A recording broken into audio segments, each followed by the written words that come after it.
Fly fishing. It's filled with celebrities, social media gurus, brand ambassadors, and world travelers. But it's also filled with hardworking men and women few of us will ever hear from. Across the world in basements, spare bedrooms, and makeshift card tables are countless anglers trying new flies, experimenting with old flies, and escaping to their favorite streams between soccer games and grocery shopping. From his small apartment in Birmingham, Michigan, our guest Louie Silva is doing just that, fishing and living life. He joins us today to tell us about his journey from Brazil to America and how he uses fly fishing to cope with the day-to-day. To the man or woman just sitting down to your vice after putting on that last load of laundry for the night, this podcast is for you. Welcome to the podcast. Let's light the fire.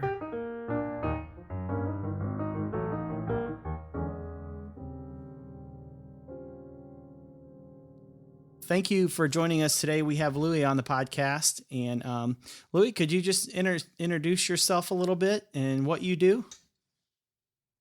I'm originally from Brazil, but I've been here half of my life. But when I was born and raised in Brazil, there was a soccer ball and a fishing pole. I built my first rod with my dad. I was about in between 7 to 9 years old. I built just a regular cane that we used to cut on a bamboo area there, and we will bring home. We will cook that on alcohol lamps and straight the bamboo. And at that time, I didn't even know about the tenkara fish. Now it's very popular. I was doing tenkara in Brazil before this whole tenkara fever that we have nowadays. So before that was even a fad, you were doing it in Brazil, and you didn't. Yeah. I used to build like about 7.5, 8 foot longer cane rods, and I will use a line that was twice the size of the rod. So I will flip that out there, and at that time I didn't know much about fly fishing, but I used to put a little termite or ant or fly if I caught, and I will flip that out there in rivers, lakes.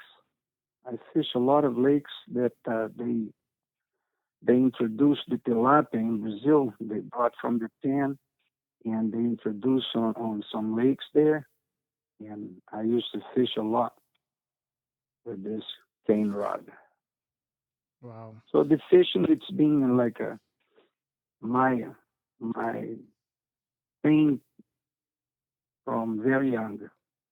And when I moved to Florida, being introduced on the fly fishing, I just love so much because it's a difference. It's a little hard to explain, and you have to do it. It's just the peace that you get getting into the water and fishing places that most of the people they don't even know that it's there.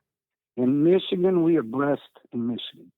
In terms of water, there's not one place, as far as I know, on earth that in 2 miles you are like fishing. You are like in a body of water. So since I moved here about 15 years ago, I've been exploring and fishing. I fish little streams, creeks. I fish any water. If I drive, I have my rods in my car. If I see a body of water, I will throw a fly. Wow. Yeah, Michigan is, we are very blessed here. It's kind of a little, not a real secret, but it's a great place to fly fish. And before the podcast started here, Louie, I shared with you kind of my background and coming out of a very stressful situation. You know, fly fishing really helped me cope with life and get through that. Can you tell us a little bit about your life? And you were kind of alluding to it just now, the peace that you get when you step into the water. But can you just tell us a little bit? Obviously, this Well, fishing thing is in your DNA. I mean, you are like living, breathing, fishing your entire life. Can you just tell us, I mean, what is fly fishing? What does it do for you? I mean, how what has it taught you? well, besides the places that you go and the different species, the trout species, the salmon family, it's just an amazing. It's it's it's something that is very special. But I have my fly fishing and my fishing in general and my teaching. It's almost like a spiritual thing Mm, because that, like in our culture in Brazil, we use a lot of the water as a spiritual connection.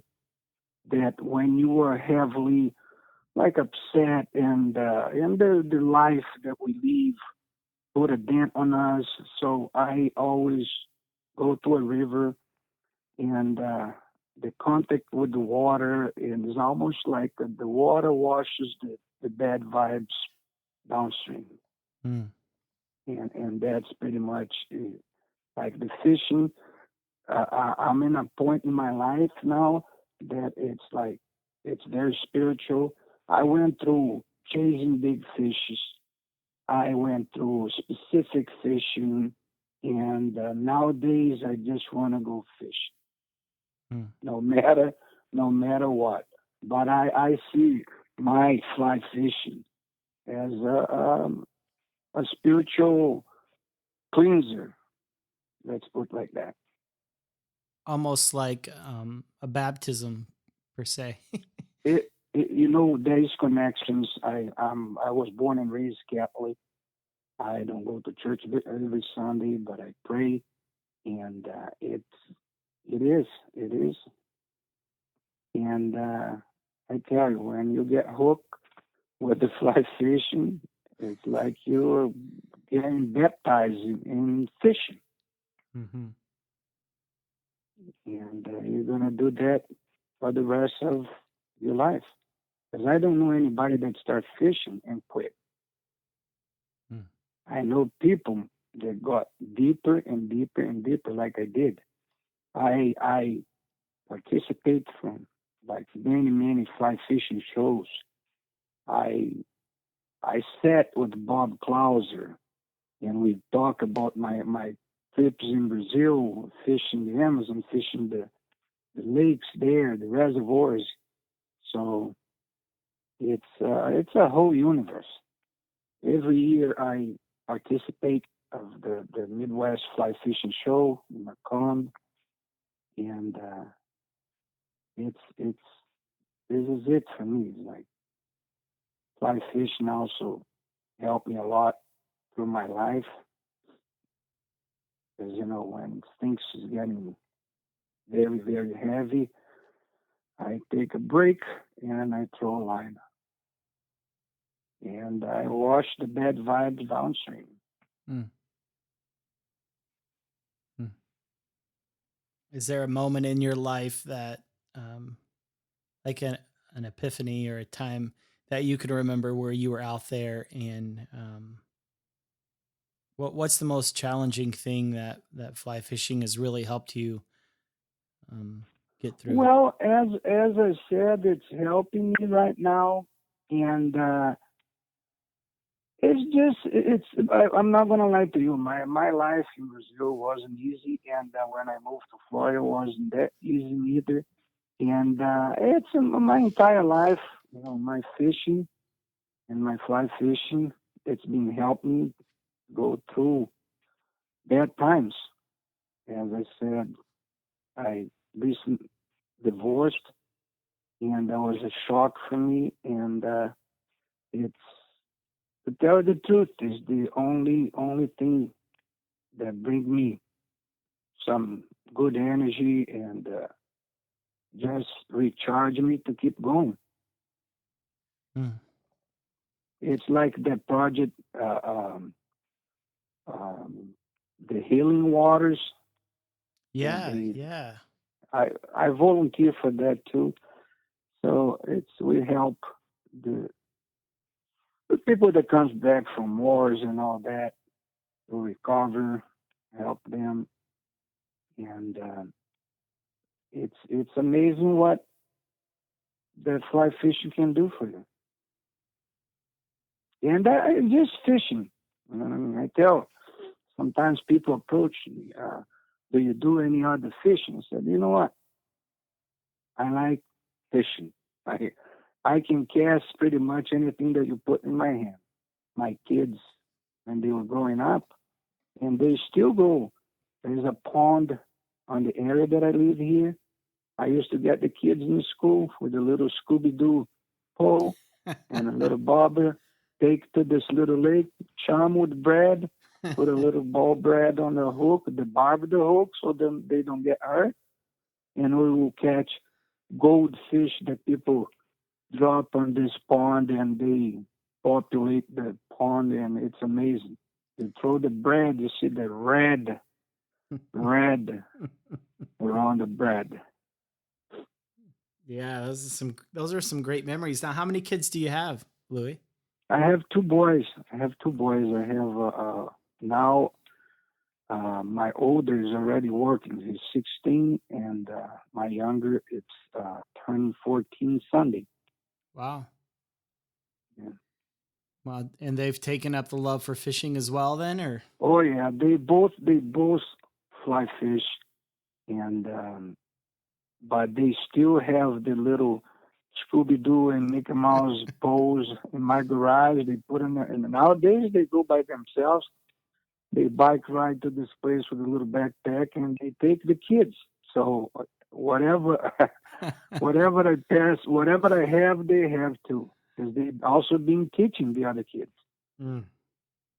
Isn't that something? When you think about our life in 100 years, none of us will be here, but it's Yeah. it's that legacy and how you're teaching the younger. Pass to the kids and pass to the young generation. But I just love to teach what I learn, and I have so many stories that people go like, "Oh my gosh." Well, when I first reached out to you, you had mentioned that you were wanting to get your stories out there. I mean, why don't you share with us your most memorable story? Do you have a story you could share with us? Well, the most memorable it's from our stream in up on Baldwin area, the Terry Marquette. Mm. I'm friends with most of the guides there, the most famous guides, and this guide friend of mine used to say, his name is Brad. Brad used to say, Louie, that pool upstream from the Green Cottage, there is a brown trout there that I hook quite a few times, but I couldn't pull that out. I never landed. So I built this beautiful 6-weight rod with the Sankore blanks. There was a 9 foot 6, 4 pieces. So I went up to the Permacat. I used to stay with the Orvis Lodge in Baldwin, the Permacat Lodge. And night came down. I parked my car on the Green Cottage, walk upstream to the hole. It's right around on the picnic tables, and there's a bathroom there. I don't know if you ever fished the Permacat, but Yeah, lots I of go up people there. know. Yeah, I know right where Yeah. you're talking about. Careful, Oh, careful giving away your spots there, Louie. well, but you're gonna love this story. So Brett All right. used to say, "Man, there's a monster brown. Go there, hook and land a fish because I'm tired." So I went there earlier, fish a little bit for the smaller trout with a different rod, and then night came. I rig a stronger leader, and I put a mouse that I have, a mouse fish. So I threw a couple casts, strip, nothing, insist a little bit, and then, man, something just rolled over the mouse that I couldn't believe it. I said, that's the Monster Brown. That's the monster brown. That thing put a bent on the 6 weight that I couldn't move. I said, this got to be the trout that Brett was telling me about. Uh, So I kind of hold on, and then I start feeling the line instead of trout running downstream was coming very close to the bank. mm. So I quickly retrieved the line, and then you won't believe it. The big monster trout came out of the water, and there wasn't a trout. I hooked into a mink as as big as you. I never seen a mink like that big because I put my flashlight, my headlight on, Uh-huh. and I couldn't believe the big dark thing coming out of the water. I couldn't even see my mouse, but I had like a 30-pound test tippet just in case. I actually had just like a piece of 5 foot long, 30 or 25-pound test. And I was like, man, I don't want to break in. How I'm going to get this out of my hook, my mouse. And it started going up on the steps that goes up to the bathroom.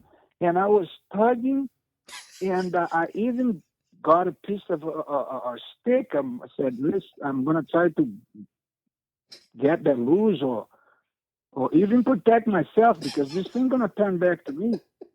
So, anyways, I the mid turned around and came down the trail and steps and then jumped back by the log jam and I was studying a little bit and then came loose.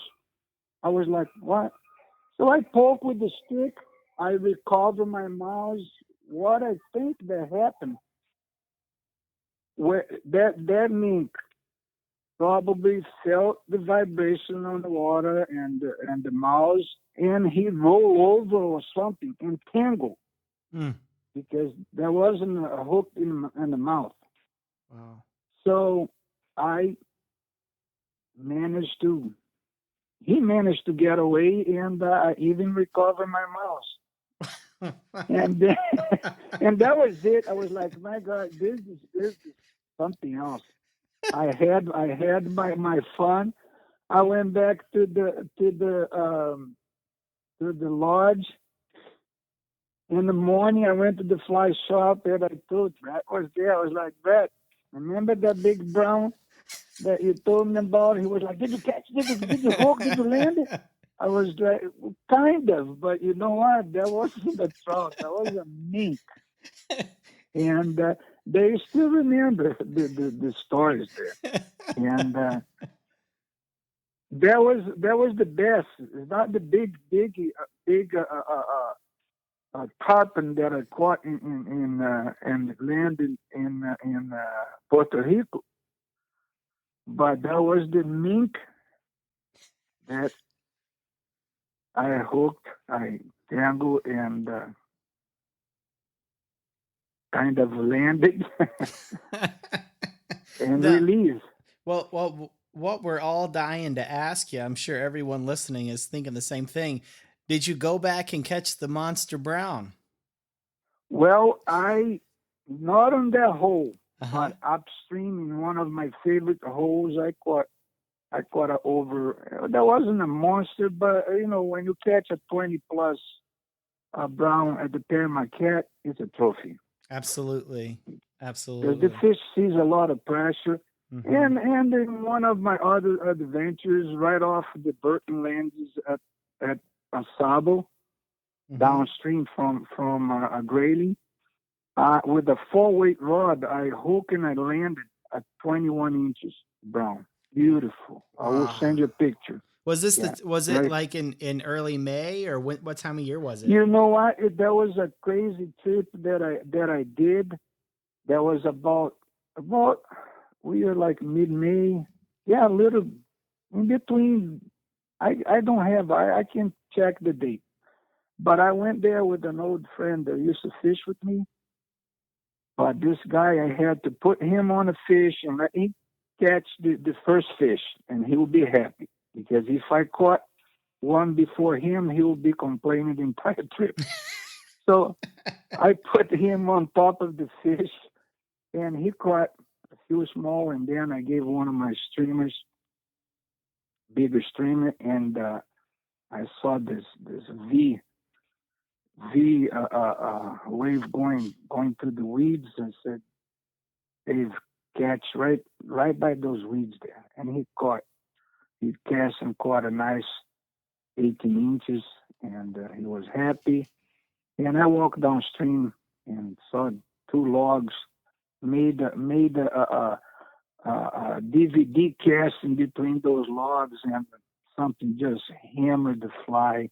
I thought that I snagged, and then start moving, and I land this beautiful, beautiful river brown, about 21 inches, a male, pretty heavy for 21 inches.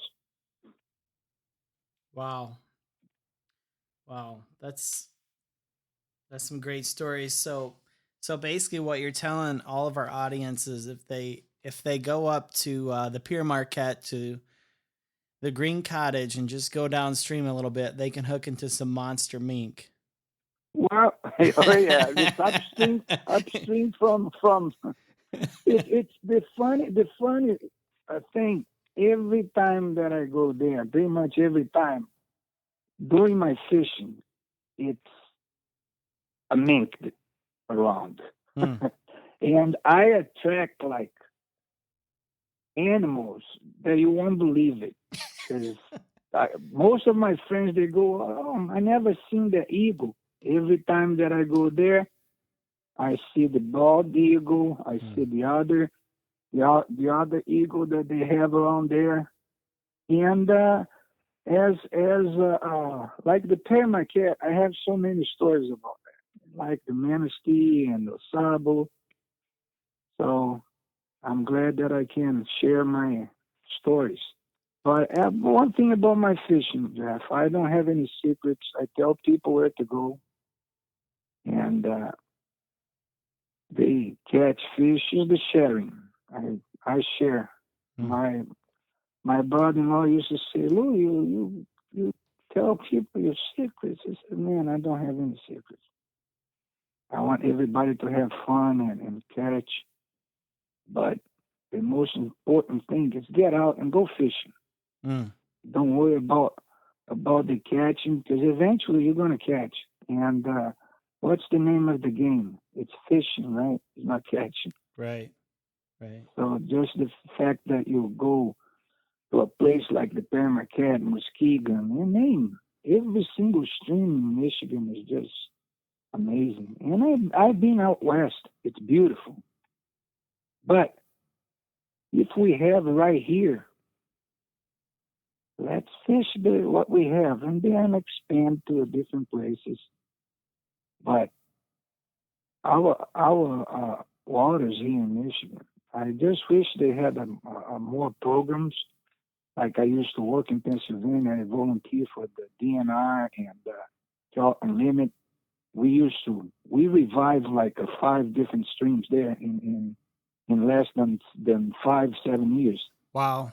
We plant the fish, and we did stream improvement, deflectors for erosion, and we had the Boy Scouts helping.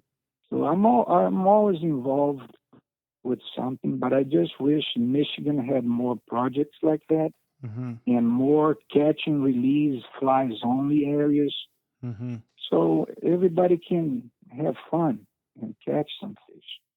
Right. Because the waters are pristine. Oh, it's great. It's great. I grew up in South Texas, fishing on the Gulf for redfish, snapper. Oh my gosh, kingfish. I love it. Oh yeah, I mean, yeah, I love redfish. I moved up here, and my father-in-law told me he wanted to take me fishing, and I kind of blew him off because I was used to catching really big fish, and so he takes me in the fall to downtown Newaygo under the train trusses, And I fished the area. it's so beautiful. I mean, it looks like it looks like a Norman Rockwell painting. I mean, this, the fog is coming off the water. We just, had a big, thing of coffee. It was just like the perfect morning. I cast out there by third or fourth cast. We were using spinning gear with my father-in-law.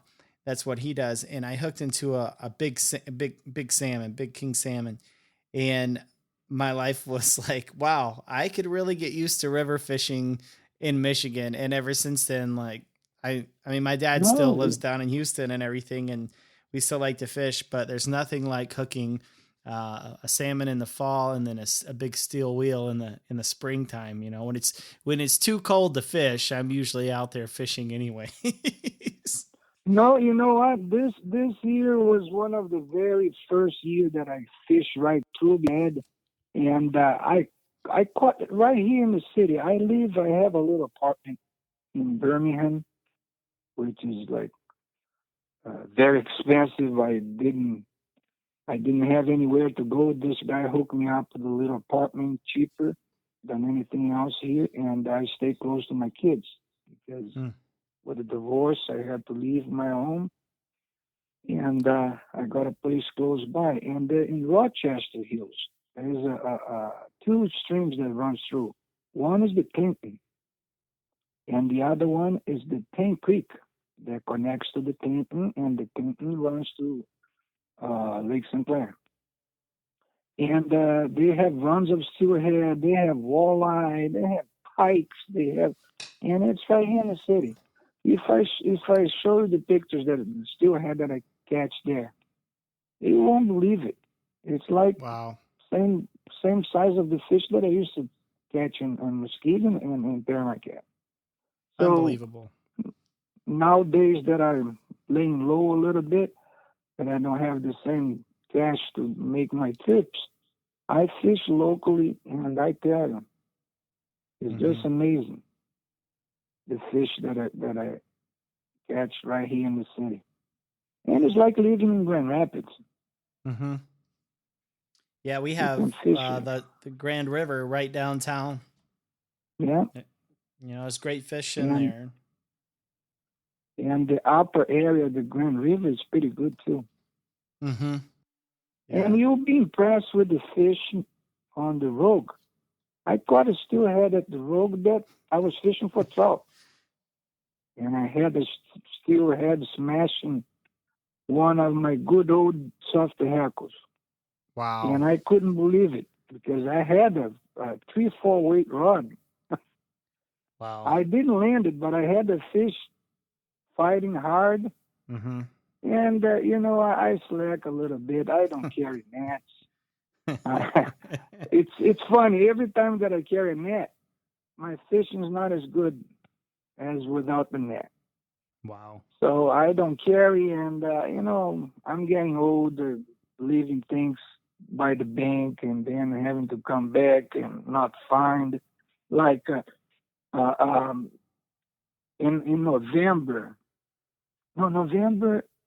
Yeah, last September, I lost 2 fly blocks. There was over 500 flies. Most I didn't even use, but that was like a sentimental value kind of things because I have my first stone flies that I ever tie when I start tying. Well, Louie, thank you so much for taking some time with us tonight. We really appreciate that. Oh, my pleasure. Well, thank you, Louie, and thank you for joining us today on the Remote No Pressure Podcast. An alternative to taxidermy? Mike Emerson believes so. Join us next time with our guest Mike Emerson from Prince.Fish. Till then, tight lines.